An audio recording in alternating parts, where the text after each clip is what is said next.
as all of us do, we have to pivot and be ready to change up in a moment's notice. So at least this is one thing that went well for us. Chief, when you heard over the weekend that another Austin East student, another teenager, had been shot and killed, what went through your head? You know, just an incredible sadness. An incredible sadness for this community, for our officers who have worked so hard for this not to happen. And then frustration with our current gun laws that allow open carry, and we can't mitigate people carrying weapons who legally have a right to do so now. And the advertising of that has made that so much more prevalent.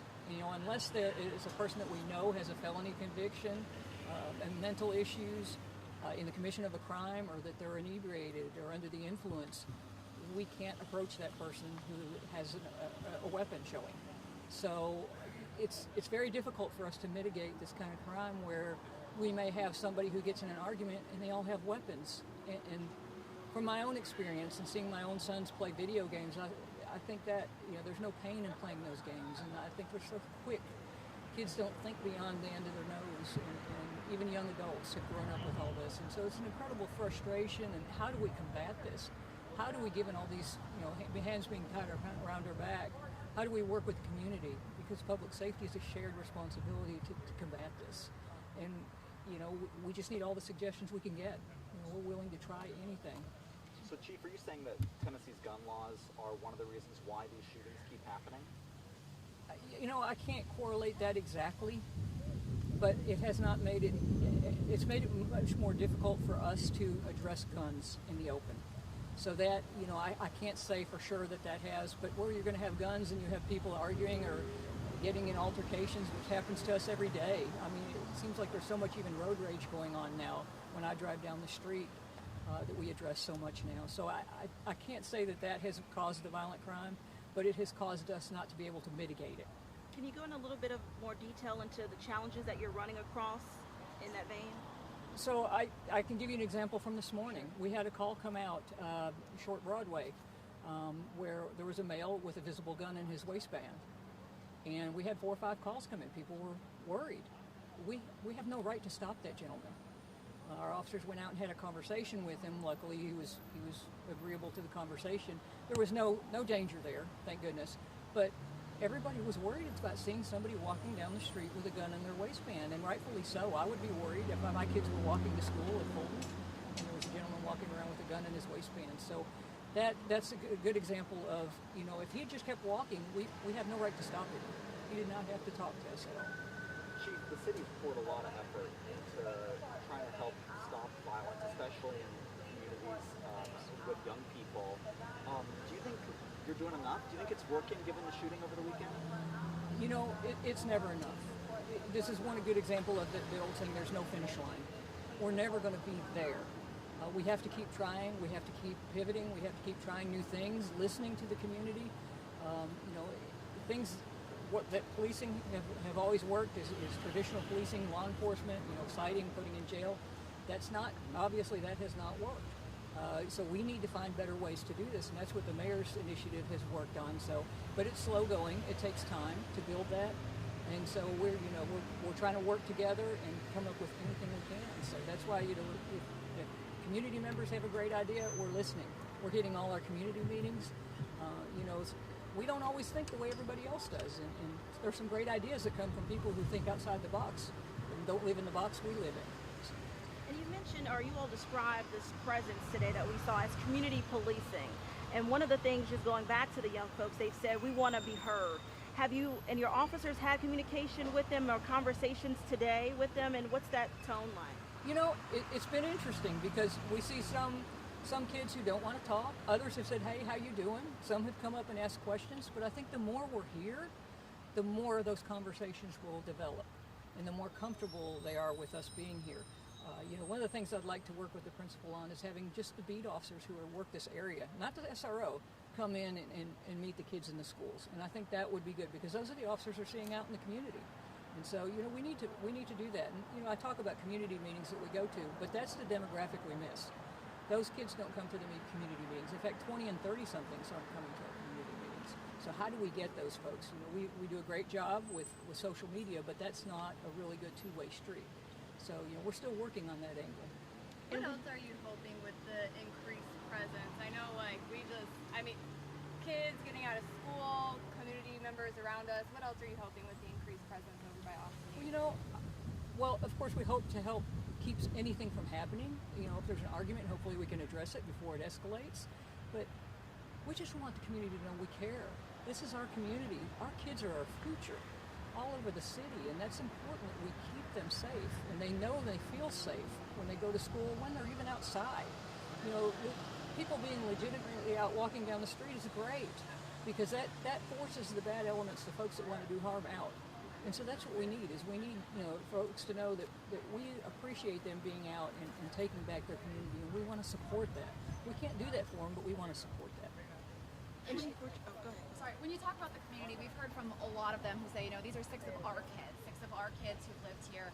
They almost feel like you guys have failed them in some sense. What's your message to them? If that's the perception, that's the reality for them. And that's where we need to have more conversation. That's why we're here. We want to have those conversations. We had a couple of conversations with people picking up their kids in cars.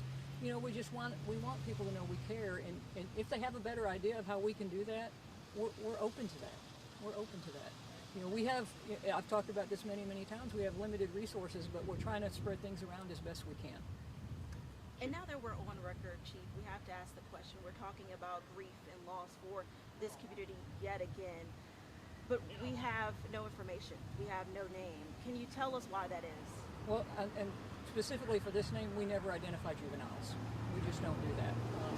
It's too hard on the families. It's not an accepted practice. So for that specific, no, that's why we won't identify a name. But from my understanding, Mr. Erland is going to go back and try and see if there's some other details that we can give you right after we finish.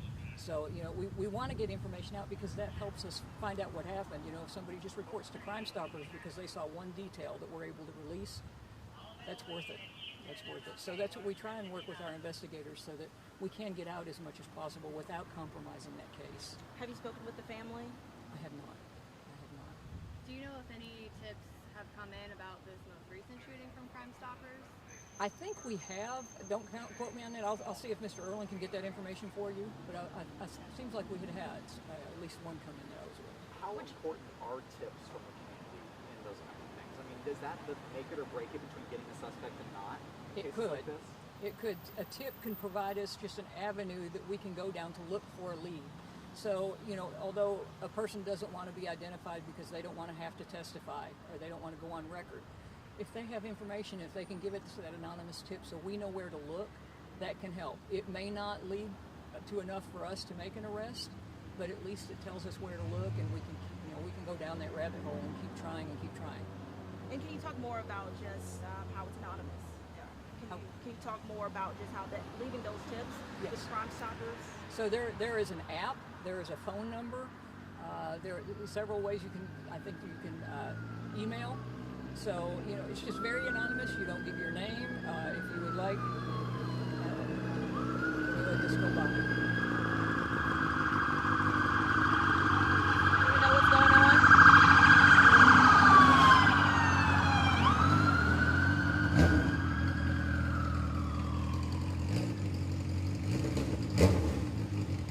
Motorcycle a second too. Those were the kids that were out here earlier. I have no idea. It might be a fight or something. Oh no, that's what I'm saying. They're. Yeah. I don't think That happened right there. I don't think it's the same people. You don't think so? They look like they're wearing the same clothes.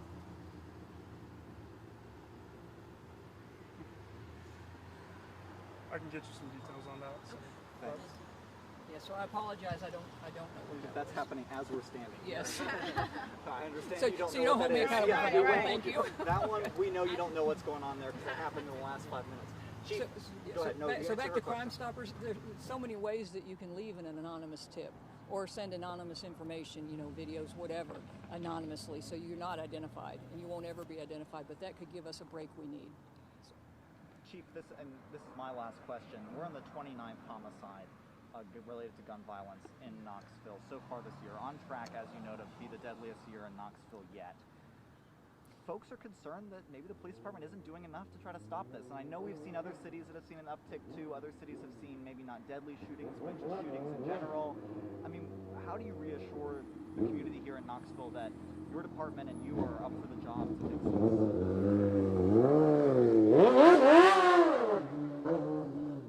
Everybody wants attention. Yeah. Okay, so it is very concerning. I know it bothers me that violent crime is up across the nation, but it bothers me more that it's in my community, under my watch. And we are working hard. Our officers, they care. They're out here working double shifts. They're getting tired. We have formed the CERT team, the Community Engagement and Response Team, that we've had tremendous success with. You know, but one homicide is too many. One homicide is too many. But that's where I keep going back to public safety as a shared responsibility, and we've got to work with the community. When you look at the definition of community-oriented policing, very simply, it's partnerships and problem solving. And that's what we need. We need all the partnerships we can get. So this type of thing where we're out in the community is huge for us to try and build those partnerships and that dialogue. Do you have enough evidence, you know, in terms of cameras, poll cameras, as an example, or just people sending in things? I mean, I guess, first off, as a city entity, is there enough? No, there's never enough. That's another thing. You know, one of the things that we would like to look at, that we are talking about grant-wise and how to get, is something called a real-time crime center, where we can put and analyze all of the information that we get sent and that we have. And we can put that all together to give us real-time tips and real-time information. We do that quite well without it, but it's cumbersome. You know, I told you about our CERT team, our Community Engagement and Response Team. Every day, that lieutenant goes and finds out, what new information do we have that we can go out and ferret out in the community and talk to people and knock on doors. So that's really important to have that information to leverage when we don't have a lot of manpower, but we have that technology that we can leverage to help us. Got time for one more question. I know I brought something else up. Well, yes, but I do want to ask you this, because this is something that we hear, and I'm sure we've all heard it at some point or another. When you are tasked with yet another homicide, what then happens with that previous unsolved homicide? Right. So those unsolved homicides, they weigh on us. They weigh on those violent crimes investigators. They weigh on the responding officers that have gone and seen those crime scenes. They weigh on the forensics techs. We don't forget about those. We continue to work on those. That's one thing that's so valuable about Crime Stoppers, because we go and we highlight homicides that have happened years and years ago, 20 years ago, 15 years ago.